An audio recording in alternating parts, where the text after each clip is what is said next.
Hello everyone. Last class में हमने एक डिटेल एग्जांपल स्टडी किया था वेक्टर स्पेस का। जो हमारा टॉपिक चल रहा है वो चल रहा है वेक्टर स्पेस। तो जो लास्ट क्लास थी हमारी, वहाँ पे हमने स्टडी किया था कि वेक्टर स्पेस की जो 10 प्रॉपर्टी होती है हमारे पास, वो किस तरह से चेक करेंगे। ठीक है, अब वहाँ पे बात कर रहे थे हम वेक्टर्स की। वेक्टर्स हो सकते हैं, एलिमेंट्स हो सकते हैं। तो हम ये देख लेते हैं कि किस किस सिचुएशन में वेक्टर स्पेस बनेगा। लाइक सेट ऑफ मैट्रिक्स में कैसे बनेगा, सेट ऑफ पॉलिनोमियल में कैसे बनेगा, सेट ऑफ फंक्शन में कैसे बनेगा, और सेट ऑफ वेक्टर्स में कैसे बनेगा। तो सबसे पहले बात कर लेते हैं नंबर सिस्टम की। नंबर सिस्टम, अब देखो नंबर सिस्टम में हमारे पास क्या होता है। नंबर सिस्टम में कौन कौन से सेट आते हैं आपके पास? Set of natural number, set of integer, यहाँ पे सेट ऑफ होल नंबर भी आ जाता है, या हम कई बार नेचुरल नंबर में जीरो भी इंक्लूड कर लेते हैं। तो set of natural number, set of integer, set of rational, set of irrational, set of real number and set of complex number. ये हमारे पास नंबर सिस्टम में ये सेट इंक्लूड होते हैं हमारे नंबर सिस्टम में। तो हमारे पास जो वेक्टर स्पेस होता है वो होता है हमारे पास वी एफ। इस टाइप का हमें मिलना चाहिए वी एफ। ये कोई भी any set, this is any set and this is our field. तो अगर हम यहाँ पे बात करें इन स्ट्रक्चर्स में, तो यहाँ पे जो फील्ड है, यहाँ इन स्ट्रक्चर्स में से जो फील्ड बनेगा वो बनेगा क्यू, आर और सी। सिर्फ यही फील्ड बनेंगे, इसके अलावा कोई फील्ड नहीं बनेगा। जैसे set of natural number field क्यों नहीं बनेगा? क्योंकि देखो 1 का मल्टीप्लिकेटिव इन्वर्स क्या हो, 2 का मल्टीप्लिकेटिव इन्वर्स क्या होगा? 1/2। और जो किस में बिलोंग नहीं करता है? सेट ऑफ नेचुरल नंबर में। तो इन्वर्स एग्जिस्ट नहीं करता अंडर मल्टीप्लिकेशन, तो ये फील्ड नहीं बनेगा। सिमिलर रीजन आपका हो सकता है सेट ऑफ इंटीजर में, क्योंकि 2 भी किस में बिलोंग करता है? सेट ऑफ इंटीजर में। तो 1/2 इसका 2 का इन्वर्स होगा, और जो कि जेड में बिलोंग नहीं करता है। तो ये हमारे क्या होंगे? एन और Z, set of natural number और सेट ऑफ इंटीजर्स, ये हमारे फील्ड नहीं बनाते हैं। सेट ऑफ, तो फील्ड के लिए हमारे पास यही चॉइस है, या तो वो क्यू हो, या आर हो, या सी हो। एंड मोस्ट जनरली हम डिस्कस करेंगे आर और सी की, कि फील्ड हम दो ही तरह से चॉइस करेंगे, या तो हम मोस्ट जनरली तो हम आर लेंगे, एंड कुछ केसेस में हम क्या भी लेंगे? सी। तो यहाँ से देखो कि मैं कौन सा वी लूँ और कौन सा एफ चूज करूँ out of this number system, such that कि वो क्या बन जाए? Vector space. And second condition vector space बनने के लिए हमें पता है कि जो फील्ड है वो वेक्टर्स, ये जो सेट लिया हमें फील्ड, उससे क्या रहना चाहिए? छोटा स्ट्रक्चर रहना चाहिए, या हम कहें कि वी हमेशा एफ से क्या रहना चाहिए? बड़ा। फॉर एग्जाम्पल यहाँ पे देखो कौन इनमें से, इन टोटल में से अगर नंबर सिस्टम की बात करें तो कौन कौन सा फील्ड हमारे पास बन सकता है? तो हम स्टार्ट करेंगे क्यू ओवर क्यू से, क्योंकि क्यू फील्ड बनता है। ठीक है, एंड हमें पता है कि जो अब क्यू फील्ड बनता है, यहाँ पे हमें फील्ड की चॉइस लेनी, या तो ये क्यू होगा, या आर या सी। इंटीजर तो हम ले नहीं सकते। जैसे ही हमने यहाँ पे क्यू लिया तो हमें पता है कि जो फील्ड है, फील्ड और इस वी में क्या रिलेशन है कि ये जो वी है या तो इक्वल हो फील्ड के, या इससे क्या हो? बड़ा। जैसे ही हम यहाँ पे एन और जेड लेंगे तो स्केलर मल्टीप्लिकेशन वाली जो प्रॉपर्टी थी वो फेल हो जाएगी। तो स्टार्टिंग कहाँ से होगी? क्यू ओवर क्यू, ये वेक्टर स्पेस फॉर्म करेगा। सेकंड आपके पास होगा आर ओवर क्यू, फील्ड छोटा है सेट बड़ा है, तो हमेशा क्या फॉर्म करेगा? Vector space.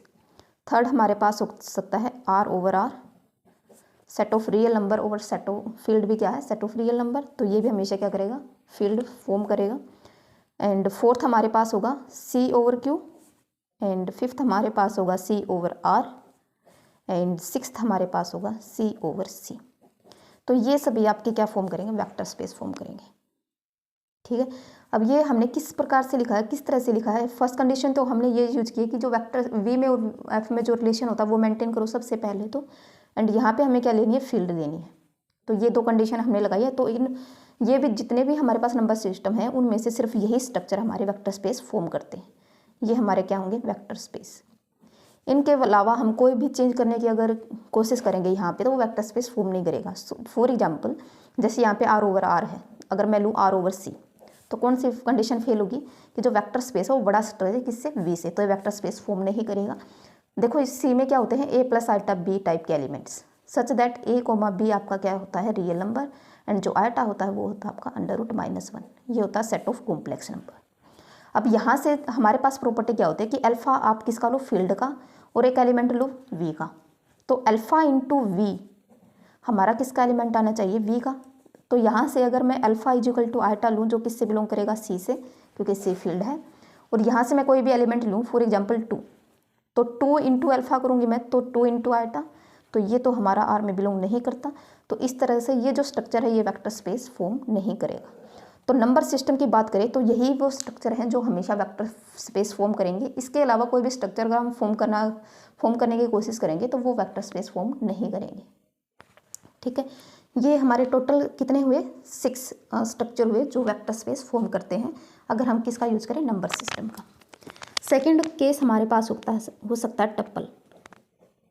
टप्पल्स मीन्स इस तरह से ए बी, या 3 लेंथ का वेक्टर ए बी सी, या A B C D 4th length का वेक्टर, या n लेंथ का vector a1 a2 and up to shown an। ठीक है, अब देखो, अब ये है हमारा 2 टप्पल, तो किस में बिलोंग करेगा, ये आर स्क्वायर में। ये है 3 टप्पल्स, ये किस में बिलोंग करेगा, आर क्यूब में, अगर हम रियल नंबर की बात कर रहे हैं। एंड ये किस में बात करेगा, ये किस में लाई करेगा, ये होगा R4 का एलिमेंट, ये होगा Rn का एलिमेंट। मीन्स जितने हम R की पावर लेंगे, R की पावर n या C की पावर n, तो इसमें कैसे एलिमेंट होंगे हमारे पास, n लेंथ के वेक्टर। तो देखो, अगर यहाँ पे बात करें तो ये होगा C1 C2 C3 and up to so on Cn such that each Ci belongs to C for all i। ठीक है, ये हमारा क्या होगा, Cn में, Cn में क्या होगा, n लेंथ का वेक्टर होगा जिसमें हर element that is C1 C2 up to Cn सभी के सभी कैसे होंगे, कॉम्प्लेक्स नंबर। ठीक है, और अब Rn की बात करें तो Rn में भी क्या होगा, सेम n लेंथ का वेक्टर होगा, जैसे A1 A2 A3 up to Son An, और यहाँ पे ai's हैं वो किस में बिलोंग करेंगे, अब R में, for all i greater than equal to 1 less than equal to n। तो ये हमारा क्या होगा, Rn। अब n की वैल्यू 1 होगी तो इसमें कन्वर्ट हो जाएगा, n की वैल्यू 2 होगी तो इस तरह के एलिमेंट आएंगे a, b टाइप्स के, n की वैल्यू 3 होगी तो 3 लेंथ का वेक्टर आएगा a b c टाइप का, एंड n होगा तो n लेंथ का वेक्टर आएगा।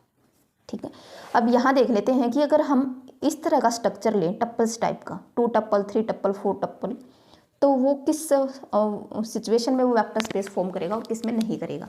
अब देखो, ये स्ट्रक्चर हमने सेम रखने हैं सारे। अब सिर्फ यहाँ पे क्या करो, जो ये पावर है q की पावर 1 है तो सभी की जगह क्या कर दो, n, तो वो सभी आपके क्या करेंगे, वेक्टर स्पेस फॉर्म करेंगे। ठीक है, जैसे Qn over Q vector space बनाएगा, एंड फिर हम स्टार्ट करेंगे Rn over Q, Rn over R। ठीक है, ये वेक्टर स्पेस फॉर्म करेगा। नेक्स्ट होगा हमारा Cn over Q, Cn over R and Cn over C। तो टप्पल में ये 6 स्ट्रक्चर होंगे जो आपके हमेशा क्या करेंगे, वेक्टर स्पेस फॉर्म करेंगे। सभी फील्ड कवर हो गई, Q R C, फील्ड तो हमारा यही होगा Q R C, या तो Q या R या C। एंड अगर टप्पल की बात करें तो ये स्ट्रक्चर हमारे हैं जो, अब देखो यहाँ पे क्या है ना कि अगर हम बात करें, जैसे हमने Cn डिफाइन किया था, Cn हमारा क्या है, अब मैं बात करूँ जैसे यहाँ पे Cn ओवर R क्या होगा, Cn हमारा है जिसमें क्या होंगे, n लेंथ के vector, that is C1 C2 up to Cn, और यहाँ पे ये Cn में बिलोंग करता है तो इसका मतलब हर C1 C2 Ci's हमारे कैसे होंगे, कॉम्प्लेक्स नंबर। अब फिर बात की हमने फील्ड कैसी होनी चाहिए, R। इसका मतलब जो हम स्केलर चूज करेंगे, अल्फा बीटा गामा, मीन्स जो भी स्केलर होंगे, स्केलर मल्टीप्लिकेशन जो हम करेंगे या स्केलर जो हम चूज करेंगे वो कैसे होंगे, रियल। स्केलर किससे बिलोंग करेंगे, रियल से। ये होता है Cn ओवर R का मतलब। मीन्स ये जो टप्पल है इनमें हर एलिमेंट कॉम्प्लेक्स होगा, बट जो चॉइस ऑफ स्केलर होगी वो कैसी होगी, रियल। अगर हम यहाँ पे बात करें Cn ओवर C, तो क्या होगा कि n लेंथ का वेक्टर होगा जिसमें हर एलिमेंट कैसा होगा, कॉम्प्लेक्स नंबर होगा, और जो फील्ड है या जो स्केलर की चॉइस है हमारे पास वो भी कैसी होगी, C, या सेट ऑफ कॉम्प्लेक्स नंबर से हम स्केलर चूज करेंगे। तो देखो, नंबर सिस्टम की बात करें तो ये स्ट्रक्चर आपके पास क्या फॉर्म करते हैं, वेक्टर स्पेस। अगर टप्पल की बात करें तो सेम जो ये वेक्टर स्पेस नंबर सिस्टम में फॉर्म करते थे उनकी पावर क्या कर दो, सिर्फ n, वो सभी भी आपके क्या करेंगे, वेक्टर स्पेस फॉर्म करेंगे। जैसे हमने लास्ट टाइम एक एग्जाम्पल किया था R स्केयर का, R स्केयर ओवर R का, तो वो इस कैटेगरी में लाई करेगा, R स्केयर ओवर R। हमने डिटेल में स्टडी किया था कि कैसे वेक्टर स्पेस चेक करेंगे। वेक्टर स्पेस चेक करने के लिए हमें क्या करनी होती है, वो 10 प्रॉपर्टीज चेक करनी होती है, सभी की सभी सेटिस्फाइड तो वेक्टर स्पेस, अगर नहीं है तो नॉट ए वेक्टर स्पेस। तो इसी तरह से जैसे हमने टप्पल में किया था उसी तरह से n लेंथ के वेक्टर के लिए करेंगे। और ये सब किसके लिए ट्रू है, जब हमारे पास जो एडिशन और स्केलर मल्टीप्लिकेशन है वो कैसे हो, स्टैंडर्ड। अगर यूजर डिफाइन है या कोई अपनी तरफ से मल्टीप्लिकेशन और स्केलर मल्टीप्लिकेशन और एडिशन डिफाइन कर रहा है तो वो डिपेंड करता है कि वो वेक्टर स्पेस हो भी सकता है और नहीं भी हो सकता। ये सब किस केस में ट्रू है, जब आपकी यूजुअल जो एडिशन होती है वेक्टर्स की वो डिफाइन हो, स्टैंडर्ड। जैसे अगर हम इन दो टपल्स को ऐड करना चाहें तो फर्स्ट में ऐड होगा, सेकंड में, थर्ड में और एन में, ये होती है यूजुअल। और अगर अल्फा इंटू वैक्टर लें कोई तो मीन्स वेक्टर के हर एलिमेंट के साथ क्या हो जाएगा, अल्फा मल्टीप्लाई हो जाएगा। तो ये होती है यूजुअल स्केलर मल्टीप्लिकेशन। तो ये सभी तभी ट्रू हैं जब हम क्या ले लें, यूजुअल ऑपरेशन या स्टैंडर्ड ऑपरेशन हम कहें, यूजुअल या स्टैंडर्ड। तो उस केस में ये सभी क्या है, ट्रू। अगर यूजर डिफाइन है देन हमें चेक करना होगा कि वो वेक्टर स्पेस फॉर्म करेगा या नहीं करेगा, वो तब की बात है। बट अगर हम स्टैंडर्ड की बात करें तो ये हमेशा क्या फॉर्म करते हैं, वेक्टर स्पेस फॉर्म करते हैं। नेक्स्ट हम बात करते हैं, अब हमने क्या किया, नंबर सिस्टम किया, फिर हमने कर लिया टप्पल। अब देख लेते हैं कि मैट्रिक्स के केस में क्या होगा। थर्ड टाइप होगा हमारा मैट्रिक्स। और देखो मैट्रिक्स, ठीक है, ये होगा हमारा मैट्रिक्स। तो अब मैट्रिक्स में हम क्या करेंगे, मैट्रिक्स को हम लिखेंगे m क्रॉस n। ये क्या रिप्रेजेंट करता है कि set of all matrix of order m cross n, set of all matrix of order m cross n and this is q over q। तो देखो अब हम मान लीजिए m को ले लेते हैं 2 और n को ले लेते हैं 3। तो ये क्या होगा, M2 3 that is set of all matrix of order 2 cross 3। तो किस तरह के मैट्रिक्स आएंगे यहाँ पे, A11 A12 A13 and A21 A22 A23। ये हमारा क्या होगा, 2 क्रॉस 3 का। अगर हम M23 को डिफाइन करें तो इस तरह से हम डिफाइन करेंगे कि इस टाइप की मैट्रिक्स A1 A2 आइज ये आपके कैसे होंगे, AIJ बिलोंग किससे करेगा, आपका Q से। और जो ये तो है किसकी definition, set of all matrix of order 2 cross 3 and हमें गिवन है कि जो मैट्रिक्स के जो कोफिशिएंट है, जो मैट्रिक्स के जो एलिमेंट है, that means A11 A12 A13 ये एलिमेंट्स जो है मैट्रिक्स है वो कैसे हैं, वो कैसे हैं, रैशनल। और जो हम स्केलर की चॉइस है वो भी कैसी है, रैशनल। तो ये हमेशा क्या करेगा, वेक्टर स्पेस फॉर्म करेगा। सेकंड तो देखो m cross n q over q, ये तो हुआ हमारा v और ये हमारा हुआ f, ये हमारा f हुआ और ये हमारा हुआ v। तो ये हमेशा क्या करेगा, वेक्टर स्पेस फॉर्म करेगा। Similarly m cross n r over r means इसका मतलब क्या है, set of all matrix of order m cross n। और जो एंट्रीज है मैट्रिक्स की वो क्या है, रियल, और जो फील्ड है हमारी वो क्या है, रियल। तो वेक्टर स्पेस फॉर्म करेगा। फिर again m cross n and this is r over q। अब यहाँ पे देखो जो चॉइस है फील्ड की वो सिर्फ रैशनल है और जो एंट्रीज है मैट्रिक्स की वो कैसी है, रियल। तो वेक्टर स्पेस फॉर्म करेगा क्योंकि r ओवर q हमेशा क्या होता है, वेक्टर स्पेस। तो अगर हम ये ले मैट्रिक्स, अब देखो कोई मैट्रिक्स है हमारे पास m क्रॉस n की, या मैं इसको लूँ M2 क्रॉस 3 की मैट्रिक्स है,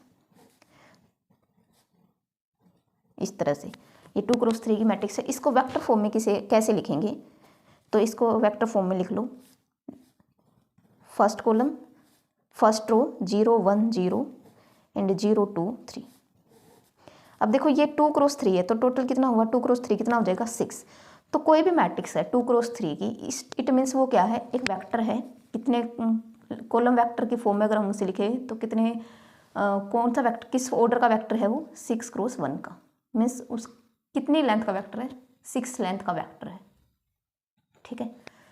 अब देखो m क्रॉस n की मैट्रिक्स है m, तो अगर हम इसे देखना चाहिए कि इसका ये जो मैट्रिक्स है ये कितने लेंथ का वेक्टर है, तो कितनी लेंथ का वेक्टर है ये, m इंटू n लेंथ का, ठीक है। तो यहाँ पे अगर हम मैट्रिक्स ले रहे हैं तो मैट्रिक्स क्या है, एक तरह से वेक्टर ही है आपका। और वेक्टर के केस में हमने देखा कि आर एन ओवर क्यू हमेशा क्या बनाता है, वेक्टर स्पेस। तो ये भी हमेशा क्या बनाएगा आपका, वेक्टर स्पेस। नेक्स्ट यहाँ पे हो सकता है हमारा m cross n c over Q. वही स्ट्रक्चर चल रहे हैं हमारे, जैसे देखो यहाँ पे था आर, अब इनके जगह हमने क्या ले लिया, मैट्रिक्स ले ली। मैट्रिक्स की एंट्री आज, मैट्रिक्स की एंट्री सी, मैट्रिक्स की एंट्री सी, मैट्रिक्स की एंट्री क्यू, ठीक है। तो ये होगा हमारा m cross n over Q, ये हमेशा वेक्टर स्पेस फॉर्म करेगा। अब देखो यहाँ पे किस तरह से हो सकता है आपके पास कि suppose v is equal to m cross n over c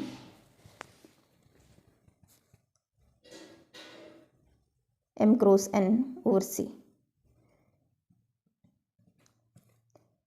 such that elements are complex।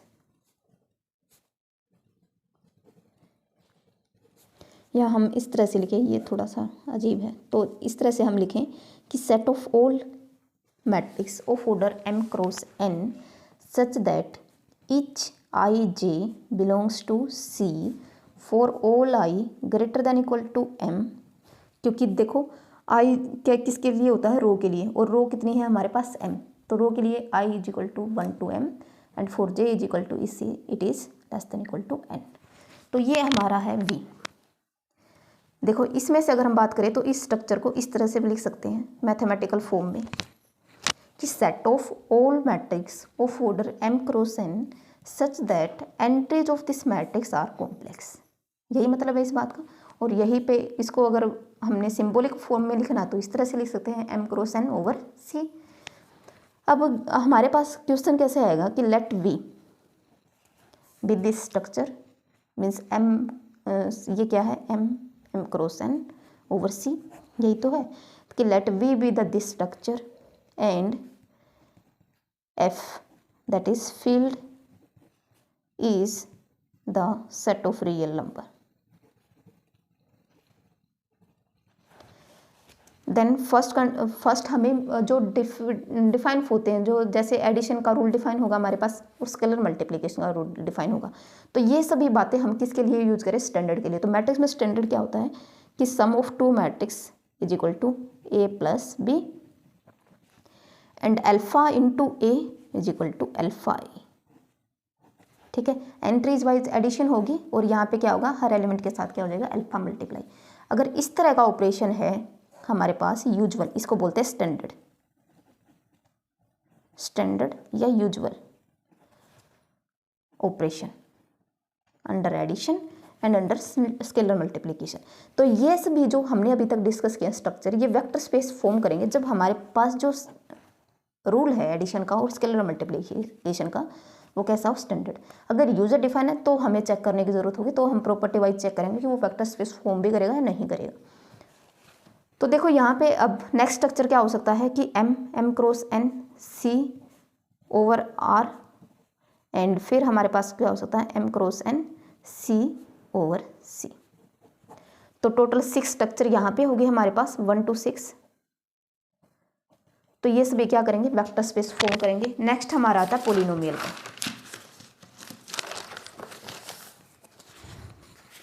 अब फोर्थ कैटेगरी देख रहे हैं polynomial.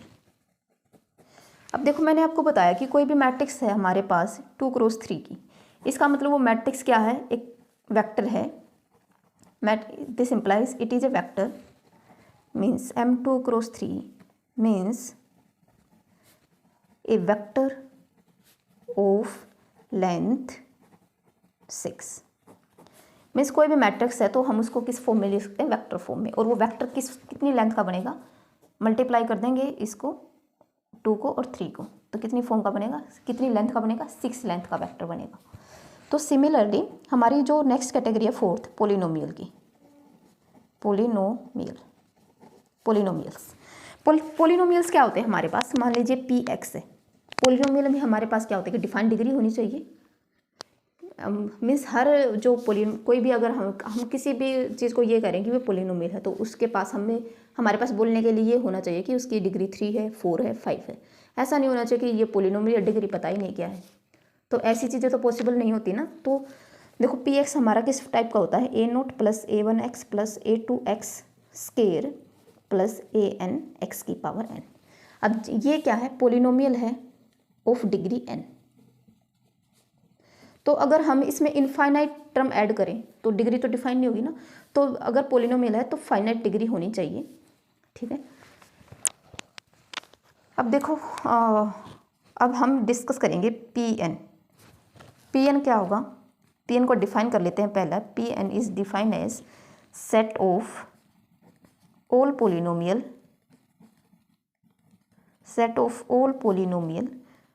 Of degree at most n। At most n means ज़्यादा से ज़्यादा अगर कोई पोलिनोमियल Pn में जाएगी तो उसकी डिग्री ज़्यादा से ज़्यादा n होगी। इसका मतलब इसमें वो सारी पोलिनोमियल बिलोंग करेंगी जिनकी डिग्री 1 और डिग्री ऑफ Px, अगर यहाँ पे कोई पोलिनोमियल जाएगी Pn में तो डिग्री ऑफ Px क्या होनी चाहिए? Greater than equal to 1 and less than equal to n, greater than equal to 0। Constant polynomial भी आएंगे। Constant polynomial Px is equal to 2। ये हमारे पास क्या है? कॉन्स्टेंट पोलिनोमियल है। कॉन्स्टेंट पोलिनोमियल की डिग्री कितनी होती है? 0। डिग्री क्या होगी इसकी? 0। तो अब Pn अगर हम स्ट्रक्चर डिफाइन करें तो Pn का मतलब है set of all polynomial of degree at most n। Means वो सभी पोलिनोमियल जिनकी degree greater than equal to 0 हो और लेस देन इक्वल टू क्या हो? n। एंड इसके साथ में हम यूनियन करेंगे किसकी? 0 पोलिनोमियल की, Px इज इक्वल टू 0। क्योंकि अगर हम ये करें डिग्री एट मोस्ट n तो ये तो इसमें इंक्लूड नहीं हुआ ना, क्योंकि 0 की डिग्री क्या होती है? 0 पोलिनोमियल है तो डिग्री क्या होगी? या तो हम उसको इनफाइनाइट बोलते हैं या हम बोलते हैं डिग्री नॉट डिफाइन। क्योंकि हमें देखो अब यहाँ पे क्या होगा, हम क्या लिख सकते हैं इसको? 2 इंटू एक्स की पावर 0। तो एक्स की पावर हमें देखनी होती है ना। अब 0 के साथ एक्स की पावर 1 कर लो, 0 के साथ एक्स की पावर 2 कर लो, 0 के साथ एक्स की पावर 3 कर लो, तो हमेशा 0 ही तो है। कोई फ़र्क नहीं पड़ रहा ना कि आप एक्स की कितनी पावर 0 से मल्टीप्लाई करें तो अल्टीमेट वो क्या हो जाएगा? 0। तो यहाँ से ना तो हम इसकी ये बोलते कि डिग्री 1 है, ना हम बोल सकते डिग्री 2 है, ना बोल सकते डिग्री 3 है। तो इस केस में हम 0 पोलिनोमियल की डिग्री बोलते हैं नॉट डिफाइंड।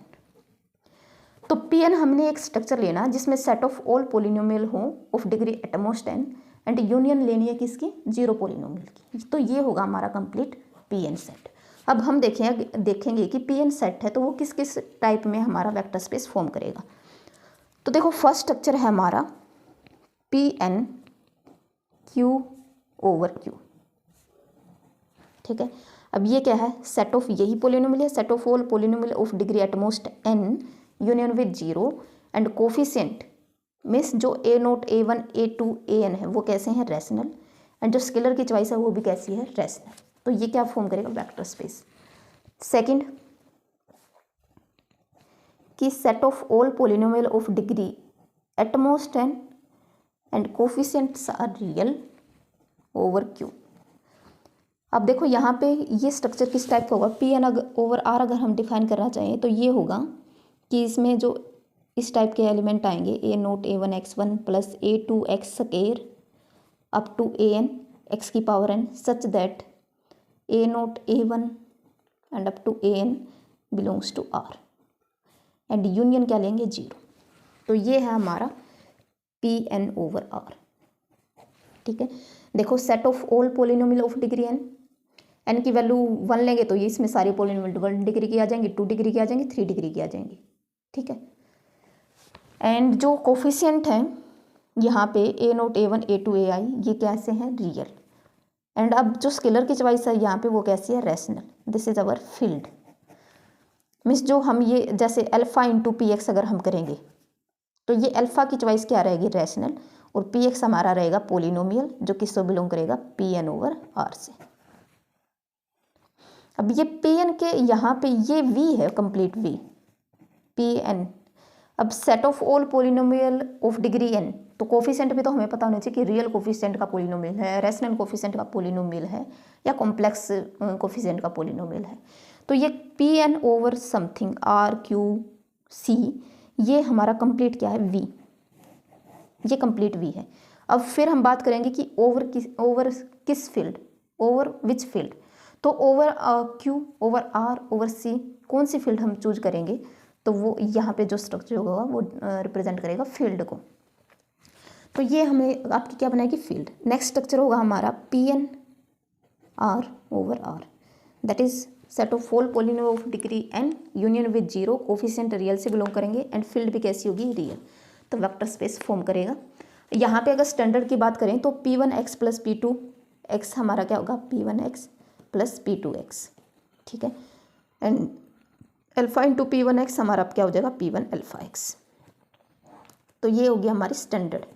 तो अब जो भी हम ये बोल रहे हैं कि ये वेक्टर स्पेस फॉर्म करेगा वो सब किसके ऊपर है कि जब हमारे पास जो एडिशन का रूल है और जो स्केलर मल्टीप्लिकेशन का रूल है वो कैसा हो, स्टैंडर्ड रूल हो।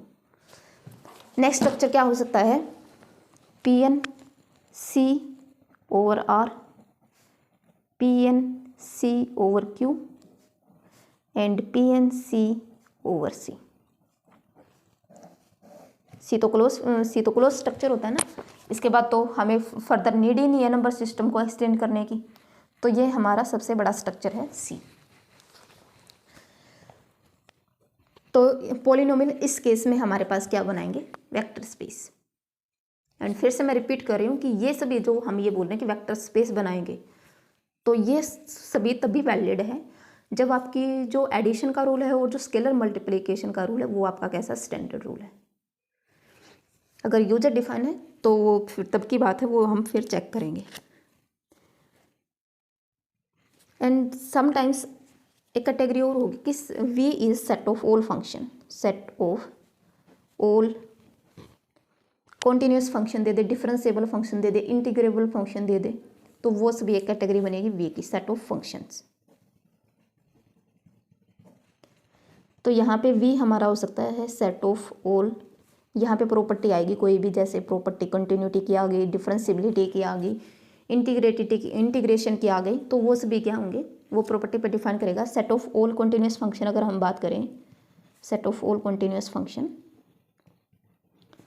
एंड हमें पता है कि दो फंक्शंस की एडिशन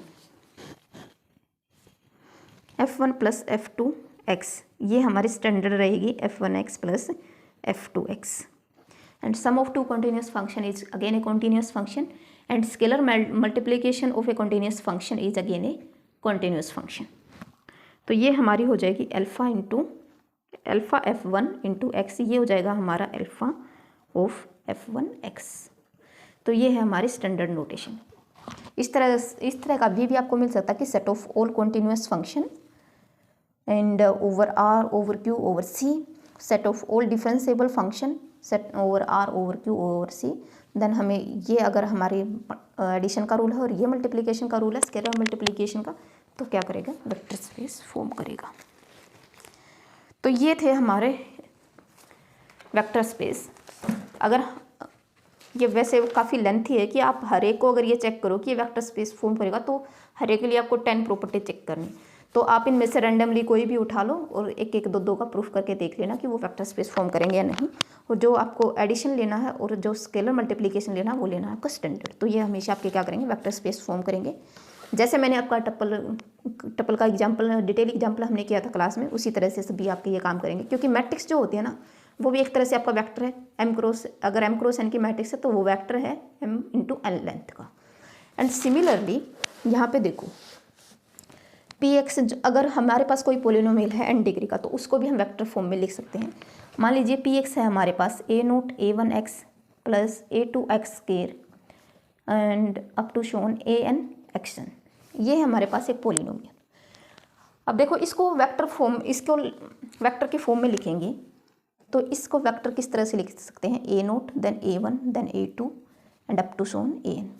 अब ये कितनी लेंथ का वेक्टर है, n लेंथ का, नहीं कितनी डिग्री का वेक्टर है, डिग्री n का। और ये वेक्टर कितनी लेंथ का बना, n प्लस n लेंथ का।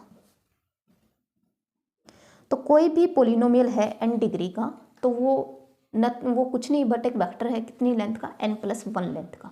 जैसे हमने देखा था कि कोई मैट्रिक्स है m क्रॉस n की, तो ये मैट्रिक्स क्या है, एक तरह से वेक्टर है कितनी लेंथ का, m इंटू n लेंथ का। सिमिलरली अगर हमारे पास पोलिनोमियल है n डिग्री का, तो वो वेक्टर होगा n प्लस 1 लेंथ का। इस फैक्ट को हम काफ़ी टाइम्स यूज करेंगे, लीनियर कॉम्बिनेशन में यूज करने वाले हैं हम इसको।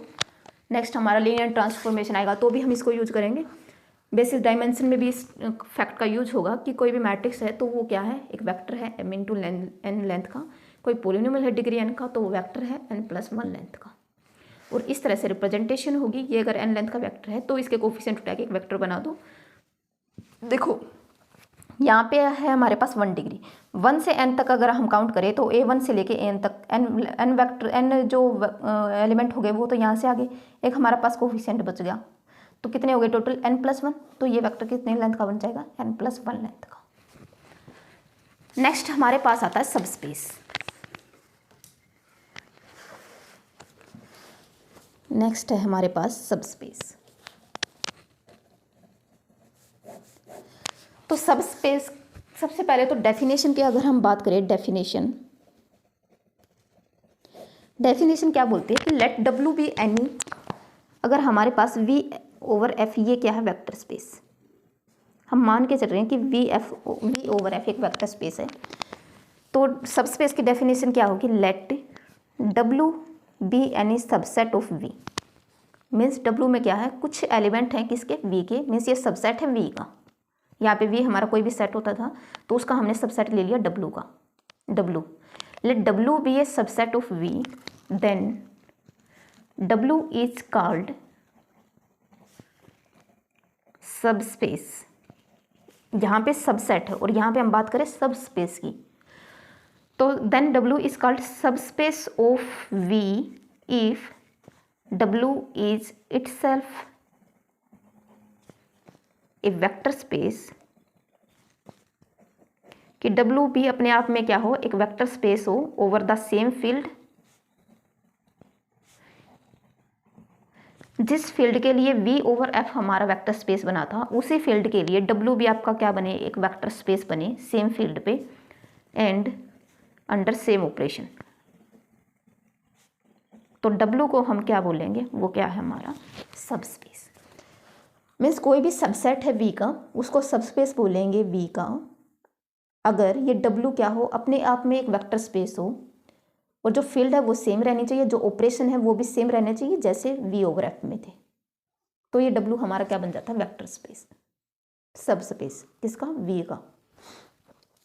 तो देखो अब हमारे पास क्या था कि वेक्टर के लिए हमें कितनी प्रॉपर्टी सेटिस्फाई करनी पड़ती थी, 10 प्रॉपर्टी।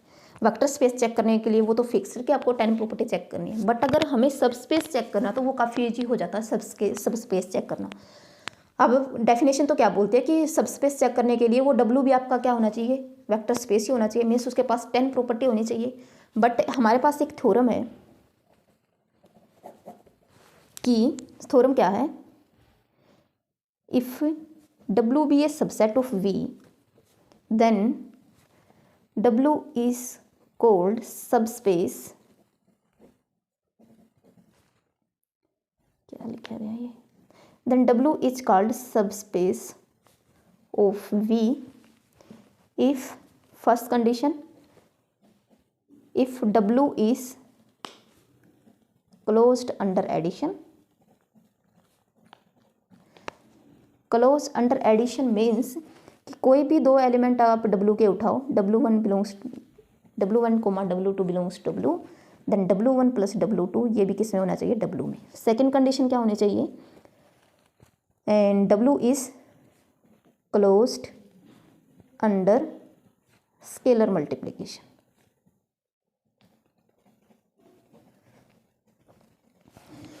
तो यहाँ से क्या हो गया कि कोई भी एलिमेंट उठाओ फील्ड का, सेम फील्ड होनी चाहिए जिस पे V आपका वेक्टर स्पेस था, ठीक है। अल्फा बिलोंग करेगा F से और W बिलोंग करेगा W से, तो अल्फा इंटू W किस में जाना चाहिए, W में। अगर ये दो कंडीशन सेटिस्फाई करती हैं किसी सबसेट के लिए जो वेक्टर स्पेस का सबसेट है, तो वो सबस्पेस क्या कब होगा, जब वो ये दो कंडीशन सेटिस्फाई कर दे। देखो अगर ये दो कंडीशन सेटिस्फाई होगी ना, तो बाकी जो हमने फर्स्ट केस में अंडर एडिशन में जो 5 प्रॉपर्टी की थी, तो फर्स्ट तो हमारी यही थी कि क्लोज अंडर एडिशन होनी चाहिए, तो बाकी की जो 4 प्रॉपर्टी अगर ये सेटिस्फाई होती है तो वो ऑटोमेटिक सेटिस्फाई हो जाएंगी, इसलिए वो पार्ट हमने यहाँ पे स्किप किया है। जैसे अगर हम बात करें, देखो W1 प्लस W2, अगर हम इसको ट्रू माने कि W1 प्लस W2 बिलोंग करता है W में, तो बाकी प्रॉपर्टी कैसे कह रहे हैं हम कि ट्रू होंगी। तो देखो W2 को ले लो -W, -W1, तो W1 माइनस W1 ये बोल रहा है कि बिलोंग करेगा W में, इसका मतलब 0 बिलोंग करेगा W में, तो आइडेंटिटी आ गई। एंड अब हम क्या ले लें कि W2 को हम क्या ले लें 0, तो W1 plus 0 is equal to क्या आ गया W1, वो भी किस में बिलोंग करेगा W में। एसोसिएटिविटी हो जाएगी W1 प्लस W2 हमारा किस में बिलोंग कर रहा है, W में। W3 एक अनदर वेक्टर ले लो W का, ये टोटल प्रोडक्ट को मान लो W, तो W प्लस W3 भी किस में बिलोंग करेगा, W में। तो यहाँ से एसोसिएटिविटी होल्ड कर जाएगी। कहने का मतलब ये है कि अगर ये फर्स्ट कंडीशन सेटिस्फाई होती है ना, तो बाकी के जो 4 कंडीशन रहेगी फर्स्ट केस की अंडर एडिशन की, वो ऑटोमेटिक सेटिस्फाई हो जाएंगी।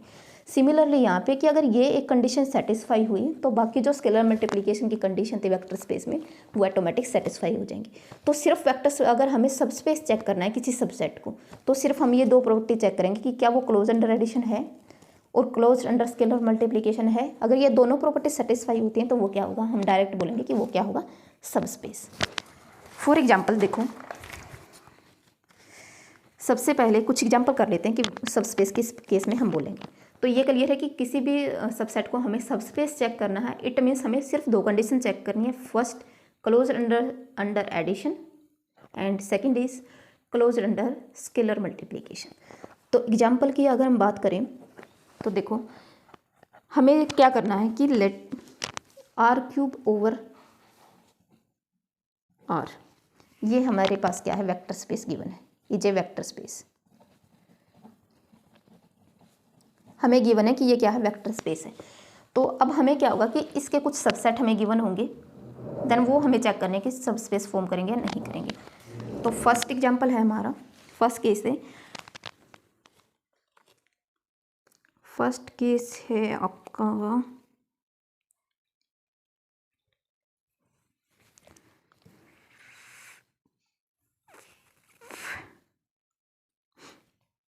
देखो, फर्स्ट है W डिफाइन है आपका, W is equal to XYZ। देखो W में क्या है, टप्पल्स हैं, 3 लेंथ का टप्पल है ये, तो किसका एलिमेंट होगा, R³ का ही होगा।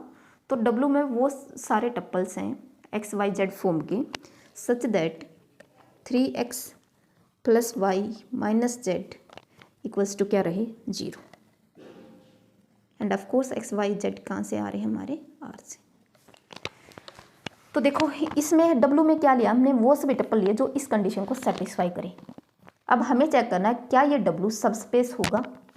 तो इसको चेक करने के लिए फर्स्ट कंडीशन चेक करते हैं हम, हमारी क्या होनी चाहिए, closed under addition. To check closed under addition, close under addition के लिए हमें क्या करना होगा, 2 वेक्टर चूज करने होंगे, किससे, W से, और हमें दिखाना है कि उनका सम W में जाएगा। तो देखो यहाँ से 2 वेक्टर चूज कर लो, तो इसी टाइप के वेक्टर होंगे। हमने मान लिया फर्स्ट वेक्टर है हमारा V X1 Y1 Z1। अगर ये किससे बिलोंग कर रहा है, W से। अगर ये W से बिलोंग कर रहा है तो इस कंडीशन को सेटिस्फाई करेगा।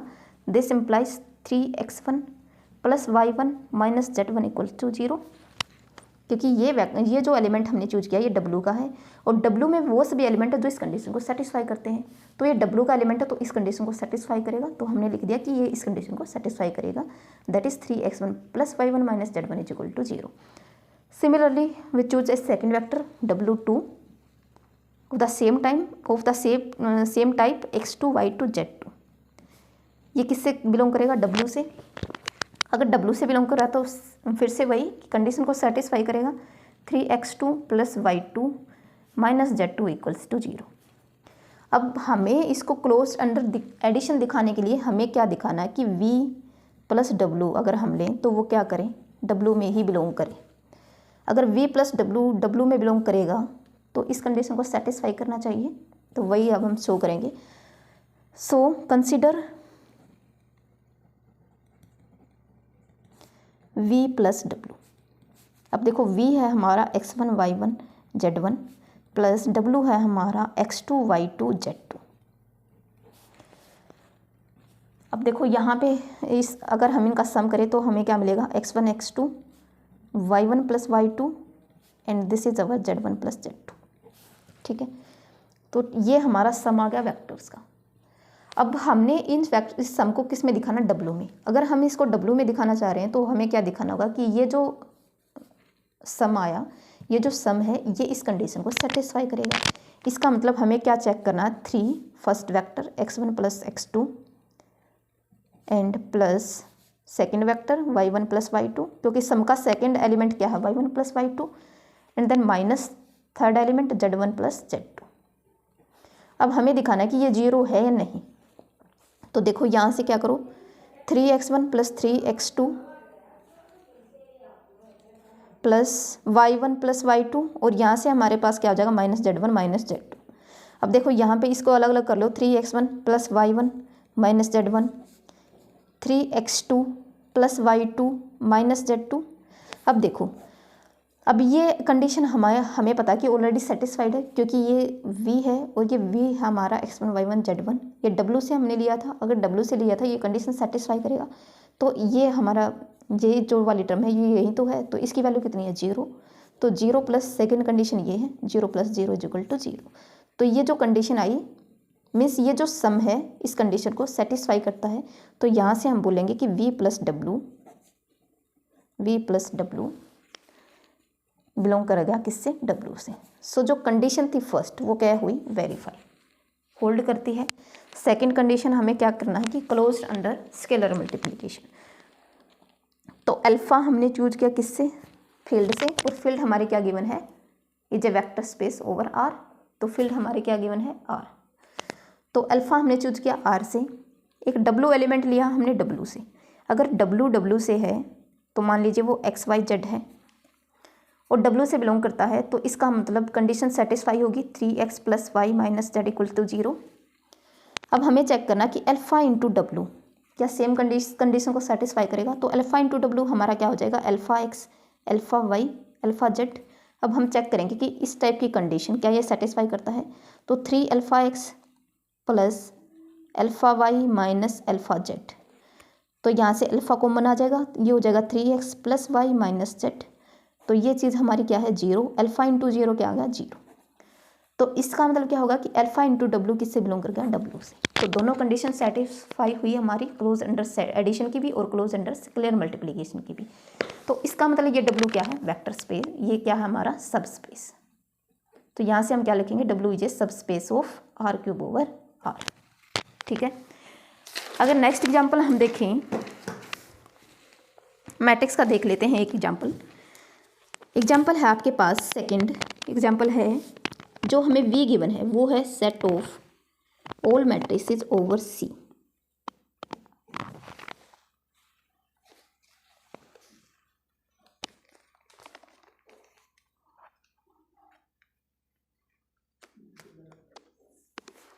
Set of all matrices over C। अब यहाँ पे देखो एक ही नंबर लिखा हुआ है n, इसका मतलब क्या है कि ये स्केयर मैट्रिक्स की कलेक्शन है। Square matrix of order n cross n। अगर सिर्फ हमें एक ही इंडेक्स दिखे n, इसका मतलब क्या है कि सेकंड भी n ही होगा। मीन्स इसका मतलब क्या हुआ कि ये स्केयर मैट्रिक्स है n क्रॉस n की। तो v हमारे पास क्या है, कलेक्शन है स्केयर मैट्रिक्स की। जो एलिमेंट्स है मैट्रिक्स के वो कैसे हैं, कॉम्प्लेक्स, और जो फील्ड है वो भी कैसे है, कॉम्प्लेक्स। तो ये तो हमें गिवन है कि ये वेक्टर स्पेस है। अब इस वेक्टर के इस v का हमें एक सबसेट गिवन होगा। तो सबसेट है आपका पास लेट w। फर्स्ट है हमारा set of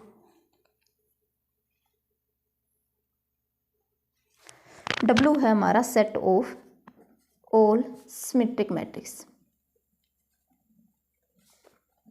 set of all symmetric matrix. ठीक है। तो अब हमें चेक करना है कि क्या ये w सबस्पेस है v का या नहीं है। तो फर्स्ट कंडीशन क्या होनी चाहिए, क्लोज्ड अंडर एडिशन। तो हम क्या करेंगे, let a comma b belongs to w। अगर a और b हमने दो मैट्रिक्स लिए और w की हैं, इसका मतलब कैसी मैट्रिक्स है, वो सिमेट्रिक मैट्रिक्स है। This implies a dash is equal to a, that is a transpose is equal to a, और b transpose is equal to b। Transpose लिख लो या डैश लिख लो, दोनों का एक ही मीनिंग है या एक ही नोटेशन है। तो देखो हमने दो मैट्रिक्स ली किससे, w से। अगर ये मैट्रिक्स w से हैं तो वो कैसी हैं, सिमेट्रिक हैं, क्योंकि w में वही सारी मैट्रिक्स हैं जो कैसी हों, सिमेट्रिक। मीन्स वो सभी मैट्रिक्स हैं w में n क्रॉस n की जो कैसी हैं, सिमेट्रिक। तो ये हमेशा कैसा रहेगा, v का सबसेट ही बनेगा। तो सबस्पेस चेक करने के लिए फर्स्ट कंडीशन है कि दो मैट्रिक्स अगर w से लोगे तो उनका सम भी w में जाना चाहिए। तो अब हम कर लेते हैं check a plus b w में कब जाएगा, जब ये क्या सम क्या हो, सिमेट्रिक। तो सिमेट्रिक चेक करने के लिए हम लेंगे ट्रांसपोज। तो ये हो जाएगा आपका a transpose plus b transpose. तो ए ट्रांसपोज की वैल्यू है ए और बी ट्रांसपोज की वैल्यू है बी। तो ए प्लस बी का ट्रांसपोज क्या आ गया हमारे पास, ए प्लस बी। तो यहाँ से हम क्या बोल सकते हैं, A this implies A plus B is symmetric matrix. अगर सिमेट्रिक मैट्रिक्स है तो सारे कलेक्शन सिमेट्रिक मैट्रिक्स से किस में जाते हैं, डब्ल्यू में। This implies A plus B belongs to W. तो डब्ल्यू की हमने दो मैट्रिक्स ली थी, ए और बी, सब भी किस में आ गया, डब्ल्यू में। तो क्लोज्ड अंडर एडिशन वाली जो प्रॉपर्टी थी वो कैसी क्या कर गई, होल्ड कर गई। सेकेंड है हमारी let alpha belongs to C, क्योंकि फील्ड सी है and A belongs to W. तो हमें दिखाना है कि अल्फा ए क्या होगा, बिलोंग करेगा किससे, डब्ल्यू से। अगर अल्फा ए बिलोंग करता है डब्ल्यू से तो हमें क्या शो करना है कि अल्फा इंटू ए कैसा होगा, सिमेट्रिक होगा। तो सिमेट्रिक चेक करने के लिए अब देखो ए बिलोंग करता है डब्ल्यू, तो यहाँ से हम क्या लिख सकते हैं, A transpose is equal to A. अब हमें चेक करना है अल्फा ए सिमेट्रिक होगा या नहीं होगा। अगर होगा तो वो डब्ल्यू में बिलोंग कर जाएगा, अगर नहीं हुआ तो डब्ल्यू में बिलोंग नहीं करेगा। तो अल्फा इंटू ए क्या हो जाएगा, अल्फा इंटू ए का ट्रांसपोज, क्योंकि अल्फा एक स्केलर है। तो यहाँ से अल्फा इंटू ए ट्रांसपोज की वैल्यू कितनी है, ए। तो यहाँ से हम क्या बोल सकते हैं कि अल्फा ए का ट्रांसपोज हमें क्या मिल गया, alpha A. This implies alpha A is symmetric matrix. कैसे मैट्रिक्स हुई है, symmetric. This implies alpha into A belongs to W. तो ये जो डब्ल्यू है ये क्या है, सब स्पेस है वी का। This is subspace of M N over C. तो ये सब स्पेस बनेगा। सेकंड,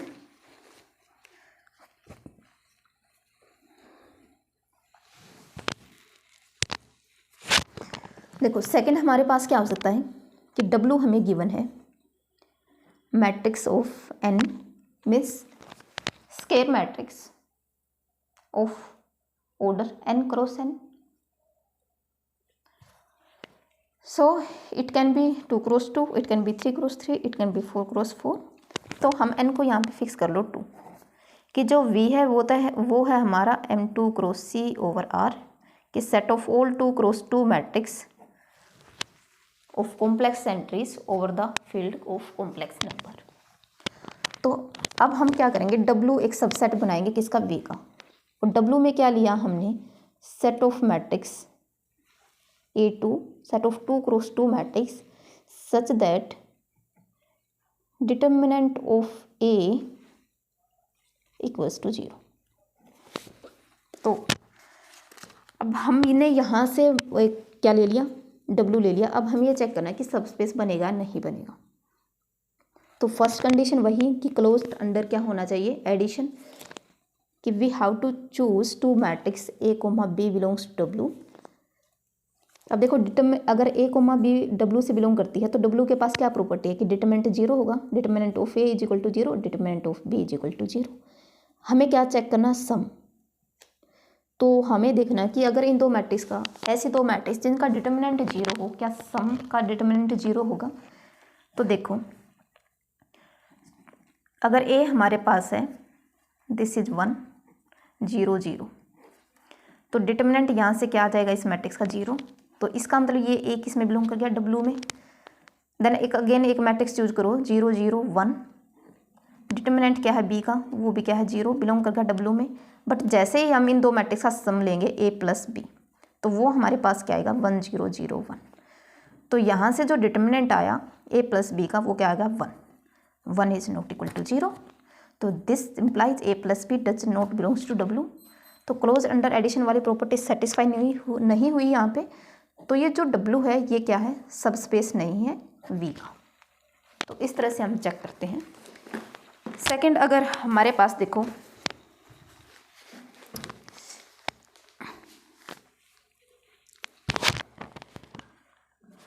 नेक्स्ट एग्जांपल की अगर हम बात करें, पॉलिनोमियल का एक एग्जांपल ले लेते हैं हम।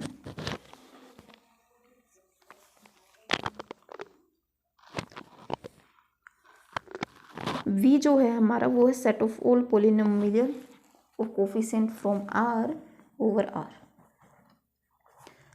अब ये हमारा वेक्टर स्पेस है वी ओवर एफ।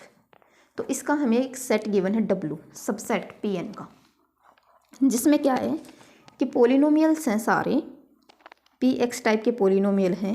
और कंडीशन क्या है कि पी 0 पे क्या आता है, 1।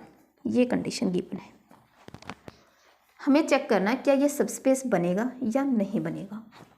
तो देखो सबस्पेस के लिए वही कंडीशन फर्स्ट की क्या होना चाहिए, क्लोज अंडर एडिशन। तो दो पोलिनोमियल हम लेंगे किससे बिलोंग करेंगे, W से। P1, P2 belongs to W। This implies P1x is equal to 0 and P2x is equal to 1। अब जैसे ही हम इसका सम करेंगे P1 इंटू P2x, तो सम हमारा कैसे होगा, P1x प्लस P2x। अब ये वैल्यू भी 1 है और ये वैल्यू भी 1 है, जो कि कितना आया 2। तो P1 प्लस P2 पोलिनोमियल जो आया उसकी वैल्यू 0 पे कितनी आ गई, दिस देखो यहाँ पे होगा P1 प्लस P2x हो जाएगा हमारा P1x प्लस P2x। तो जैसे हम यहाँ पे लेंगे 0 तो ये हो जाएगा P1 0 प्लस P2 0। अब P1 0 की वैल्यू, दिस इज 0, P1 0 की वैल्यू क्या है 1 और P2 0 की भी वैल्यू क्या है 1। तो ये टोटल कितनी हुई 2। तो सम की वैल्यू जो P1 प्लस P2 लिया उसकी वैल्यू 0 पे कितनी आई 2। बटानी कितनी चाहिए थी W में जाने के लिए 1। So this 2 is not equal to 1। This implies this P1 plus P2 does not belongs to W। So this implies W is not a subspace. अब अगर हमें कोई कहे कि एक W है, सेम वेक्टर स्पेस, आपका सेम वेक्टर स्पेस है, तो W हमें गिवन है कि fx px polynomial px such that constant term of px is equal to 0। Constant term of px equals to 0। तो यहाँ पे किस टाइप के पोलिनोमियल है, मीन्स जो a नोट की वैल्यू वो 0 आ गई, ठीक है। अब यहाँ से हमें क्या लेना, P1x और P2x किससे बिलोंग करेंगे, W से। तो किस फॉर्म के होंगे, a नोट का a नोट जो है मीन्स जो कॉन्स्टेंट टर्म है वो 0 होगी। तो यहाँ पे होगा a1 से शुरू होगा a1x plus a2x up to shown a1 x की पावर n, ये P1 होगा। इसी तरह से P2 में अगर वो W में है तो इसका मतलब कॉन्स्टेंट टर्म 0 है, तो इसको हम मान लेते हैं B1x plus B2x square up to shown Bn(xn), इस टाइप का पोलिनोमियल होगा। अगर हम इनकी एडिशन लें B1x plus B2x square up to Bn(xn), तो एडिशन क्या होगी, a1 plus B1x plus a2 plus B2x square and up to shown an plus Bn(xn). तो देखो जो सम आया उसमें भी जो कांस्टेंट टर्म है वो क्या है, कांस्टेंट टर्म 0, क्योंकि ये जो यहाँ पे वेरिएबल के साथ x की पावर 1 है, तो इससे नेक्स्ट वाली जो टर्म होती है जिसके साथ वेरिएबल मल्टीप्लाई ना हो वो हमारी कांस्टेंट टर्म होती है, वो यहाँ पे है ही नहीं। इसका मतलब क्या है 0, कांस्टेंट टर्म इज 0। अगर कांस्टेंट टर्म 0 है तो इसका मतलब ये जो P1 प्लस P2 था ये किस में बिलोंग कर गया, W में। First condition hold. Second, alpha हमारा क्या है, अल्फा बिलोंग करता है R से, Px हमारा एलिमेंट है किसका, W का। अगर W का है तो कांस्टेंट टर्म 0, तो अगेन इसका स्ट्रक्चर इस टाइप का होगा a1 plus a2x square plus an(xn). तो अल्फा इंटू P1x अगर हम करेंगे तो ये हो जाएगा हमारे पास alpha a1x plus alpha a2x square plus alpha an(xn). तो अगेन यहाँ पे देखो कांस्टेंट टर्म मिसिंग है, तो इसका मतलब this implies constant term is 0। Constant term अगर 0 है तो ये अल्फा इंटू P1 जो होगा, अल्फा इंटू P1 ये किस में बिलोंग कर गया, W में। तो दोनों कंडीशन सेटिस्फाई हुई, क्लोज अंडर स्केलर मल्टीप्लिकेशन की भी और क्लोज अंडर एडिशन की भी। तो ये W जो हमें गिवन है जिसमें कांस्टेंट टर्म क्या है, पोलिनोमियल की 0, तो वो क्या होगा, सबस्पेस होगा गिवन वेक्टर स्पेस का। तो इस तरह से हमें सबस्पेस चेक करना होता है। ये था हमारा कंसेप्ट सबस्पेस का और वेक्टर स्पेस का। नेक्स्ट हम देखेंगे लीनियर कॉम्बिनेशन, देन उसके बाद स्टडी करेंगे बेसिस एंड डायमेंशन।